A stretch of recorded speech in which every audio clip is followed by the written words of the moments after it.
Monsieur l'ambassadeur, bonjour. Merci tout d'abord d'avoir accepté notre invitation. Bonjour Madame Ma et bienvenue à l'ambassade du Cameroun à Beijing.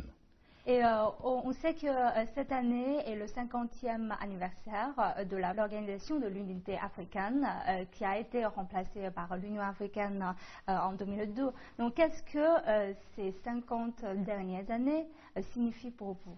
En tant qu'Africain, cet événement revêt une très grande signification. D'abord parce que c'est un grand anniversaire. Il y a 50 ans, nul ne pouvait prédire que l'Afrique survivrait 50 ans après. Nous sommes donc 50 ans après, debout, vivants, plus nombreux et certainement plus forts. On réalisé sur le plan politique, sur le plan économique, sur le plan culturel et je dirais même sur le plan sportif et bien d'autres secteurs culturels et autres où, d'une manière générale, l'Afrique a marqué son existence. L'Afrique s'est positionnée dans le monde et surtout, l'Afrique a vu son influence s'accroître. 50 ans, c'est aussi l'anniversaire. Comme tout anniversaire dans la vie humaine, nous aimons célébrer nos anniversaires. Et c'est un moment de réflexion, c'est un moment de rétrospective pour faire le bilan de ce que nous avons fait 50 dernières années, prendre des résolutions pour l'avenir. En fait, pour cette année d'anniversaire, le sommet de l'Union africaine a choisi pour thème le panafricanisme et la renaissance africaine. Donc pourquoi ces deux thèmes cette année, à ce moment de réflexion, comme vous avez dit tout à l'heure? Oui, justement, je crois que le choix du thème est déterminé à la fois par le moment, l'histoire que nous vivons. Je crois qu'il était difficile d'envisager un thème autre que celui-là. D'abord parce que panafricanisme et renaissance africaine sont deux thèmes transversaux, comme on dit, qui couvrent plusieurs champs, qui ne sont pas seulement focalisés sur les questions politiques, qui ne sont pas, mais qui couvrent aussi l'économique, le social, et je crois que c'est le développement économique et tous les autres progrès que l'Afrique a connus au cours des 50 dernières années. Donc le thème est transversal et surtout, il faut rappeler que l'Union africaine a souhaité que ce soit davantage un thème de discussion, que ce soit un thème de discussion entre groupes d'Africains, entre Africains et partenaires étrangers, entre intellectuels, entre citoyens même dans le pays, entre pays africains eux-mêmes, pour que les uns et les autres apportent des propositions concrètes à la fin de cette année, à la fin de l'anniversaire, qu'il y ait des propositions concrètes pour que l'Afrique puisse aborder les 50 prochaines années d'une manière plus résolue et en ayant des contributions de tout le monde. L'UA compte en son sein 54 membres. Elle est une entité politique qui a vocation à intégrer politiquement, économiquement et militairement les pays du continent africain. L'ancêtre de l'UA, l'Organisation pour l'Unité africaine, a été fondée le 22 mai 1963 à Addis Abeba, la capitale éthiopienne. C'est en juillet 2002, en Afrique du Sud, qu'elle devient l'Union africaine. Le 15 août 2001, elle accepte en son sein le Soudan du Sud, qui devient le 54e État membre de l'Union. Le but de l'UA est de regrouper l'Afrique et faire en sorte que tous ses pays membres puissent s'exprimer d'une voix sur les sujets majeurs de politique internationale. Et effectivement, on voit qu'il y a un thème qui est beaucoup discuté pendant le sommet, c'est l'intégration qui semble être l'orientation de l'Afrique dans le futur. Donc, je voudrais savoir dans quelle mesure l'intégration initiée par l'Union africaine bénéficiera-t-elle aux pays membres? Prenons, je vais vous donner des exemples. On a sur plusieurs secteurs. Remarquez une chose, l'Afrique compte 54 États, dit-on aujourd'hui, et dont certains sont minuscules, tout à fait tout petits. Ça veut dire qu'ils ont un marché très, très étroit et qui, en réalité, s'ils ne devaient compter que sur leurs moyens, ne pourraient jamais survivre. Je crois qu'il faut davantage d'intégration pour donner plus d'opportunités. En réalité, l'un des progrès que l'Afrique doit réaliser aujourd'hui, c'est à la fois, et je crois que c'est une quête et une demande, même s'il y a des résistances, c'est que les États eux-mêmes puissent céder un peu de leur souveraineté pour qu'on puisse mettre ensemble ce qu'il y a comme ressources, ce qu'il y a comme moyens, ce qu'il y a comme possibilités et même des opportunités.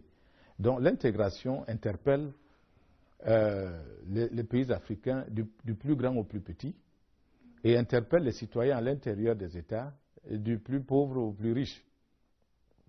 L'intégration est nécessaire parce que ça permet de constituer des économies, des espaces économiques viables, de pouvoir également bénéficier des opportunités de développement et ensuite de pouvoir échanger, parce qu'il s'agit aussi d'échanger. On ne peut pas parler d'unité africaine alors que les gens ne se connaissent pas, alors qu'on ne peut pas circuler d'un pays à l'autre librement, alors qu'en plus il y a toujours des conflits. Donc l'intégration, plus d'intégration, ça réduit les tensions entre les États, ça réduit les tensions à l'intérieur des États. Et ça permet donc à l'Afrique de se mobiliser davantage pour la cause du développement social et économique. Si on prenait un exemple de l'intégration, on peut voir l'Union européenne est un exemple de l'intégration qu'on cite souvent dans des études, dans des recherches. Et est-ce que la crise que traverse l'Union européenne actuelle aura-t-elle des influences sur la volonté des États africains d'avoir davantage d'intégration, comme vous avez évoqué tout à l'heure? Il y a des pays plus riches, il y a des pays plus pauvres. Comment chacun peut trouver son compte dans cette intégration? Est-ce que vous avez peur d'un déséquilibre comme ce qui se produit en Europe aujourd'hui? Disons, la démarche africaine a été jusque-là une démarche très très prudente. Vous avez ceux qui pensent qu'il faut aller très vite dans l'intégration. On a entendu parler de l'intégration politique. En fait, quand on relit un peu les actes des deux sommets de Sirte, en Libye, il y en a qui voulaient l'union tout de suite, même les États-Unis d'Afrique. Il y en a qui voulaient qu'on constitue les États-Unis d'Afrique immédiatement. Mais vous savez que ce genre de décision qui n'a pas l'adhésion des populations pose des problèmes par la suite.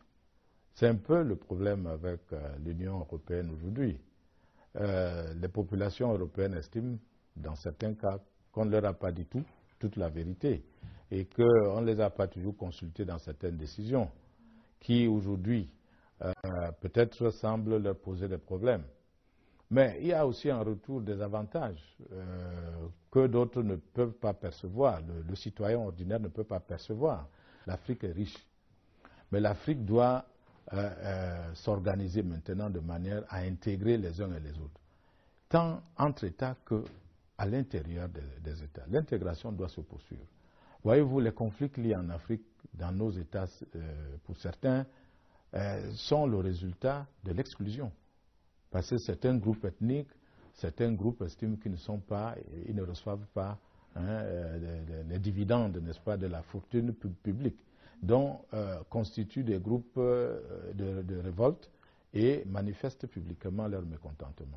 Et je crois qu'il faut que l'Afrique comprenne cela.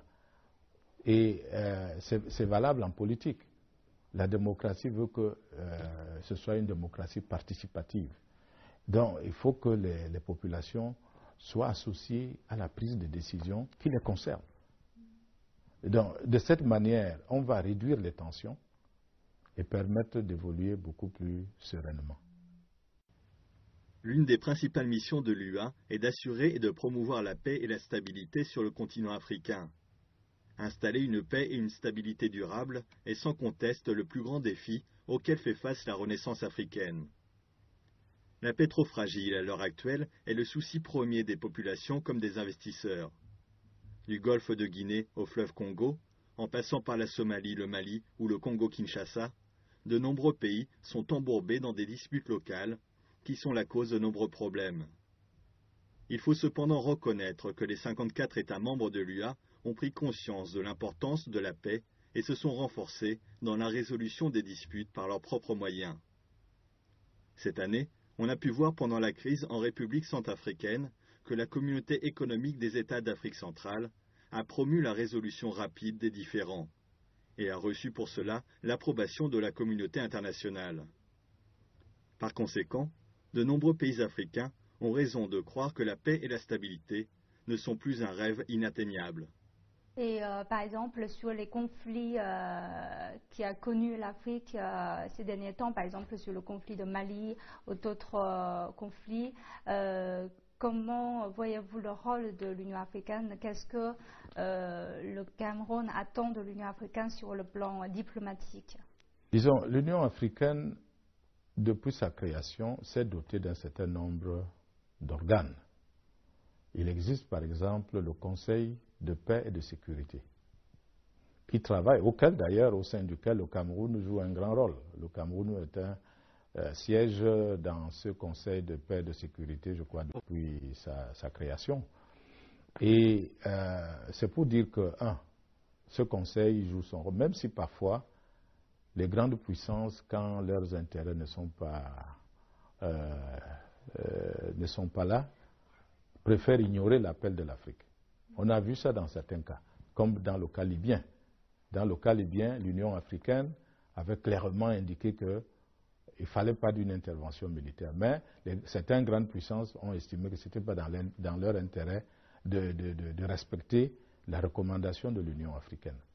Ils ont organisé une intervention. Bon, dans le cas du Mali, vous voyez que l'Union africaine, naturellement, soutient les efforts qui sont faits, pas seulement l'assistance qui vient de l'extérieur, d'un pays étranger, non africain, mais essaie surtout de mobiliser, n'est-ce pas, les forces à l'intérieur des États africains. Quand vous évoquez le cas de Libye, pensez-vous que l'Union africaine devait jouer un rôle encore plus fort et plus actif? Plus fort, je ne sais pas, tout dépend de ce qu'on veut mettre dans plus fort.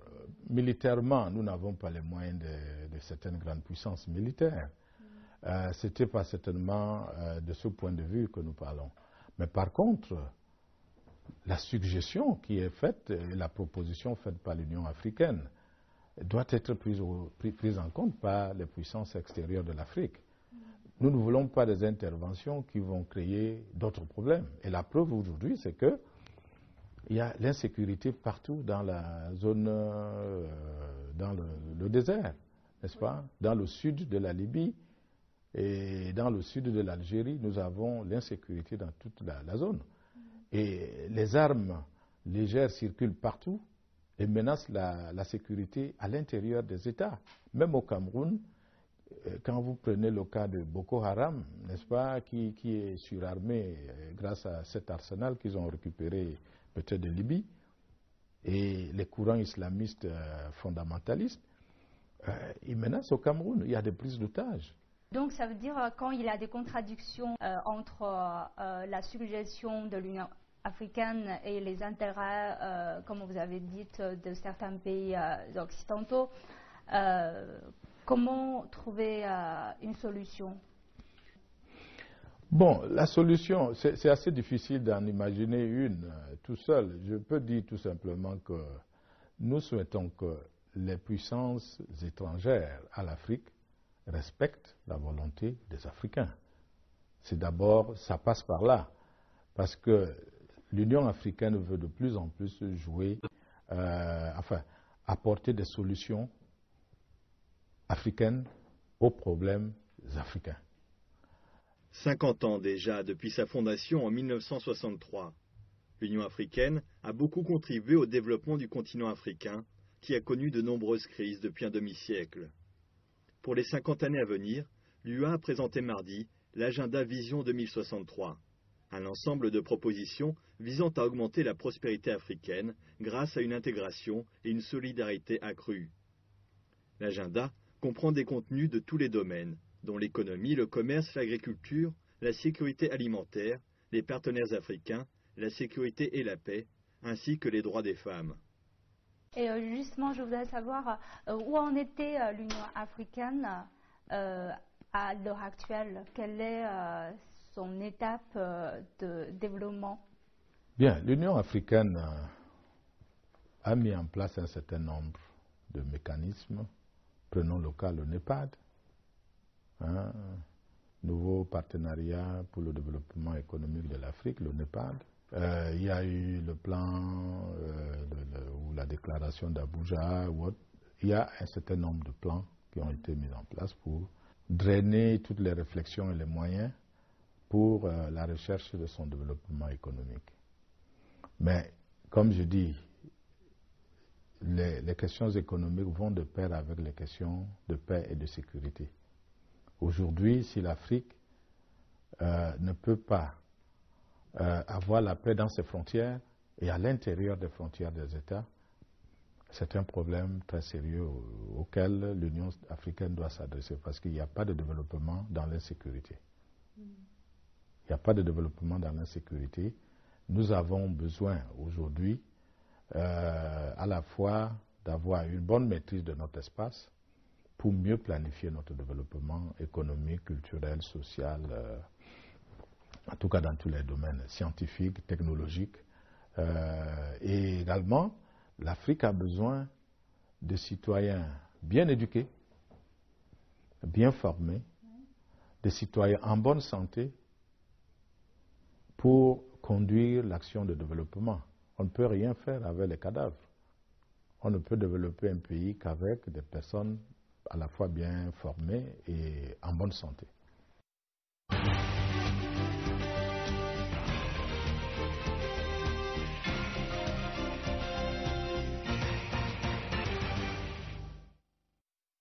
Et maintenant, on va parler un peu de la relation entre la Chine et l'Afrique. Pouvez-vous nous faire un état de lieu de la coopération entre la Chine et l'Afrique en ce moment? Bien, la coopération entre la Chine et l'Afrique, pour le moins, c'est qu'on peut dire une coopération très dynamique. Le partenariat gagnant-gagnant, je crois que dans les faits, l'est et peut l'être. En ceci que la Chine a besoin de l'Afrique pour maintenir son taux de croissance et de développement économique. Mais l'Afrique a également besoin de la Chine en termes de financement de projets, de réalisation des infrastructures, toutes choses qui n'ont pas bénéficié de financement pendant au moins les 20 dernières années. Parce que n'oublions pas que l'Afrique, dans les années 80 jusqu'aux années 90, était littéralement clouée du fait de la dette extérieure. L'Afrique croulait sous la dette extérieure. Et tous les pays africains sont passés pratiquement par le programme d'ajustement structurel. Le Cameroun est l'une des victimes de ce programme. On nous a fait boire de la tasse, comme on dit, de café, hein. C'était très dur, parce qu'on a dû couper les salaires des fonctionnaires, revoir un certain nombre de programmes d'investissement. Et ceux qui en ont le plus trinqué, c'est les programmes sociaux, parce qu'on ne nous a plus permis d'investir dans l'éducation, dans la construction des hôpitaux, dans les programmes qui n'étaient pas favorables à la croissance. Et tous les États africains ont souffert de cette situation. Aujourd'hui, grâce à la Chine, à la générosité de la Chine, mais aussi au bon sens, parce que c'est le bon sens, et cette vision de la Chine, l'Afrique bénéficie des financements qui lui permettent de relancer son développement pour le financement des infrastructures et autres, dont on a besoin. Je peux vous dire, madame, qu'on ne peut pas. Moi, quand je regarde même au Cameroun, il y a un certain nombre de projets de développement qu'on ne pourra pas réussir si on n'a pas l'électricité, l'énergie. Si on n'a pas l'énergie, oubliez ça. Si on n'a pas un port en eau profonde et des routes pour communiquer et favoriser le développement, il ne faut pas y compter. Ce ne sera pas pour demain. Donc l'Afrique réussit, n'est-ce pas, ces derniers temps, un meilleur taux de croissance grâce, je crois, à l'implication décisive de la Chine qui a dit, écoutez, nous avons souvent travaillé ensemble, nous avons cheminé ensemble, nous avons connu des humiliations ensemble, et je vous donne la main de l'amitié, et je suis prêt à vous aider également, à vous mettre sur la rampe de lancement. Et ça, c'est très important. Le Forum de la coopération Chine-Afrique est une plateforme de dialogue entre la Chine et les pays africains, qui s'inscrit dans le cadre de la coopération Sud-Sud. La rencontre ministérielle de ce Forum Chine-Afrique a lieu tous les 3 ans. L'année précédant la rencontre ministérielle, une réunion des hauts officiels est organisée pour la préparer. En juillet 2012, s'est tenue à Beijing la 5e rencontre ministérielle, qui a débouché sur la déclaration de Beijing. La 6e rencontre ministérielle du Forum Chine-Afrique se tiendra en 2015 en Afrique du Sud. Mais justement, par rapport aux acteurs, aux certains acteurs occidentaux, la présence de la Chine en Afrique est relativement courte. Et surtout en ce sens-là, quelles améliorations que les deux côtés peuvent-ils apporter pour améliorer la qualité de la collaboration dans l'avenir? Non, encore une fois, c'est l'opinion des autres. Les gens pensent que la Chine est en Afrique depuis, comme je dis, 10 ans. Mais la Chine était déjà en Afrique. La construction du chemin de fer Tanzanie-Zambie, dans les années 60, c'était il y a au moins 40 ans, sinon 50 ans aujourd'hui. La Chine a célébré cette année le 50e anniversaire des équipes médicales qui ont été généralement envoyées en Afrique. Ça, c'est des faits au niveau social, c'est-à-dire people to people. Ça n'avait rien de conquérant, n'est-ce pas? Ça n'avait rien d'économique. C'est de l'aide qu'on apportait aux populations d'Afrique, bénévolement. Des médecins chinois travaillent en Afrique, dans les villes, dans les villages chinois et africains, depuis 50 ans. Donc, ce n'est pas d'aujourd'hui. Et même pendant les indépendances, j'aime à le répéter, beaucoup de mouvements de libération africains ont bénéficié à la fois du soutien militaire, du soutien idéologique, du livre rouge du président Mao, parce que la théorie de la guérilla qu'il a développée, moi, à l'université, j'ai appris ça. J'ai appris la théorie de la guérilla qui était professée par le grand leader qui était Mao Zedong. Donc, c'était connu en Afrique. Les jeunes de mon âge ont étudié l'histoire de la Chine et certaines des actions. Beaucoup de choses sont à mettre au crédit de cette relation. Ce n'est pas d'aujourd'hui. Quand vous prenez par exemple le mouvement des non-alignés qui a eu lieu à Bandung en 1955, il y avait la Chine. Et au sein du groupe des 77 aux Nations Unies, plus la Chine, dit-on souvent, groupe des 77 plus la Chine, nous coordonnons, nous harmonisons nos politiques et nos points de vue sur le plan international depuis des années. Donc là aussi, réduire la présence de la Chine ou la relation entre la Chine et l'Afrique aux questions commerciales, parce que c'est depuis quelques années qu'il y a la grande compétition. La Chine entretient depuis longtemps des relations très fortes avec les pays africains, et promouvoir davantage le développement de ces relations est toujours primordial. L'Afrique et la Chine sont toujours intéressés pour partager leurs expériences de développement. L'Afrique sort de la pauvreté et des dettes. Nous voulons travailler avec la Chine. Nous croyons en la Chine. Mais en retour, la Chine doit aussi croire en nous. Beaucoup de dirigeants africains sont d'avis que la Chine ne devrait pas se contenter d'investir en Afrique et qu'elle devrait aussi promouvoir le développement local du continent. Je pense qu'il est important que les investissements chinois que nous apprécions grandement viennent avec l'utilisation de compétences locales et avec un investissement dans la promotion des compétences locales. La Chine partage cet avis affirmant qu'il est nécessaire de faire plus attention aux besoins et aux demandes du peuple africain. Je pense que nous devrions être plus à l'écoute du peuple africain, parce que la première chose que l'on doit faire est de les comprendre. Sinon, il sera difficile d'aborder leurs problèmes. Les investissements chinois en Afrique ont permis d'attirer plus d'attention sur l'Afrique et le monde, et cela en élevant les perspectives des pays en voie de développement pour aussi investir sur le continent. La coopération sportive, qui est un domaine qu'on n'aperçoit pas très souvent. Donc, quelle est la perspective de la coopération sportive et qu'est-ce que cette collaboration peut apporter à deux parties? Bon, ce que je peux dire à ce propos, c'est que c'est un travail de recherche que j'ai effectué et qui m'a permis de comprendre une chose, c'est que l'Organisation de l'Unité africaine n'avait pas seulement pour ambition la lutte ou la libération politique. L'Organisation de l'Unité africaine avait en fait embrassé tous les domaines de développement économique, social, culturel, sportif et autres. Et c'est dans cet effort-là qu'on a vu naître des organisations qui sont devenues des institutions spécialisées de l'OUA, et notamment le Conseil supérieur du sport en Afrique, qui avait, il y a encore quelques années, son siège à Yaoundé au Cameroun. Alors, mon travail, c'était de montrer de sortir d'abord des sentiers battus, parce que tout le monde parlait d'économie, du militaire et autres. Moi, je dis, tiens, dans le sport, et je peux vous dire que ce que j'ai fini par découvrir en faisant cette recherche, c'est que l'Organisation de l'Unité africaine, à travers le Conseil supérieur du sport en Afrique, a beaucoup fait pour l'intégration de la jeunesse africaine.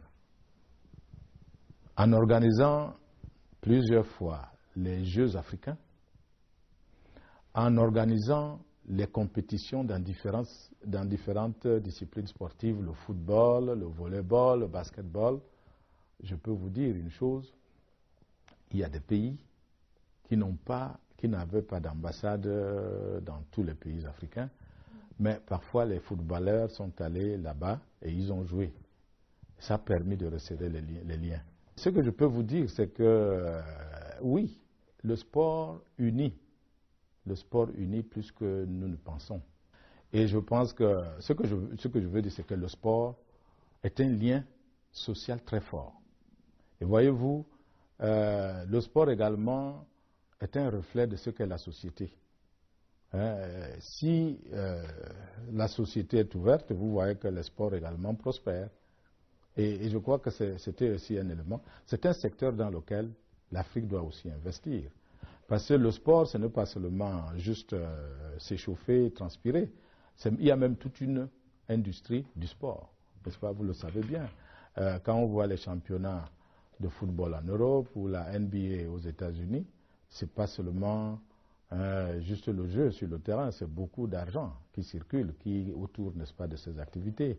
Donc le sport mérite d'être pris en considération aussi dans la relation entre la Chine et l'Afrique. Il faut encourager effectivement des échanges sportifs entre les deux parties. C'est souhaitable, mais il y en a, mais on pense qu'on peut faire davantage. Je vous remercie beaucoup d'avoir nous accordé cette interview. C'est moi qui vous remercie, madame. Merci.